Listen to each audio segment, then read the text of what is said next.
Hello everyone, আসসালামু আলাইকুম। সবাই কেমন আছেন? তো নতুন আরেকটি ভিডিও নিয়ে আপনাদের মাঝে চলে আসলাম। এখানে হচ্ছে ডিম রান্না হচ্ছে। ডিমটা আম্মুই রান্না করেছে আজকে। আমি ভিডিও করতে এসেছি। কয়টা ১ ২ ৩ ৪ ৫ ৬ ৭ 7টা ডিম রয়েছে এখানে। ডিমগুলো ভুনা হচ্ছে আজকে দুপুরের জন্য। তো সবাই কেমন আছেন কমেন্ট করে জানাবেন, আর আমার ভিডিওটাতে লাইক করে দিবেন এবং প্রতিদিন ভিডিও দেখার জন্য সাবস্ক্রাইব করে দিবেন। তো এখানে ডিমগুলো ভুনা হচ্ছে। এরপর আমি এখানে আবার টমেটোগুলো সিদ্ধ করে নিব। সিদ্ধ করে আমি শুকনো ভাজা মরিচ এবং পেঁয়াজ দিয়ে এগুলো ভর্তা বানাবো। তো দেখতে পাচ্ছেন টমেটোগুলো বেশ কয়েকদিন আগে ফ্রিজে রাখা ছিল, একবার লাল টকটকে। তো এগুলো আমি লবণ দিয়ে সিদ্ধ দিব, আর এদিকে ডিম ভুনাগুলো হতে থাক। ডিম ভুনা করা হচ্ছে।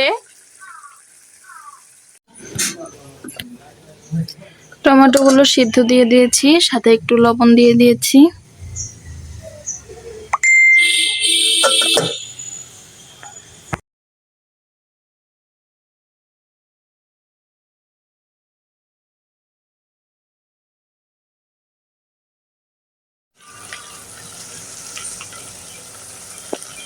তো দেখতে দেখতে পানিগুলো শুকিয়ে গেছে। যতটুকু এক্সট্রা পানি ছিল আমি উঠিয়ে ফেলে দিয়েছি। এটাকে আমি ভালো করে একবার শুকিয়ে নিব। কড়াই কিন্তু চারো সাইডে শুকিয়ে গেছে, জাস্ট একটু মাঝখানে পানিটা আছে।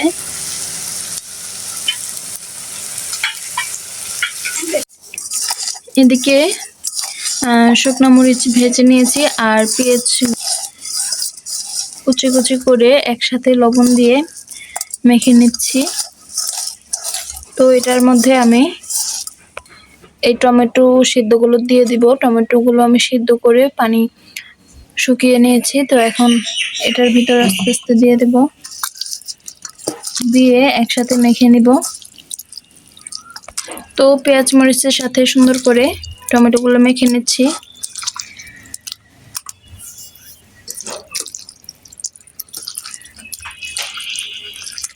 এই তো ভর্তা প্রায় শেষ পর্যায়ে। তো সবাই ভালো থাকবেন, আমার ভিডিওটাতে লাইক করে দিবেন এবং চ্যানেলটিতে সাবস্ক্রাইব করে দিবেন। গরম ভাত দিয়ে কিন্তু ভর্তার সাথে ভালোই মিশবে। তো সবাই ভালো থাকবেন। আল্লাহ হাফেজ, আসসালামু আলাইকুম।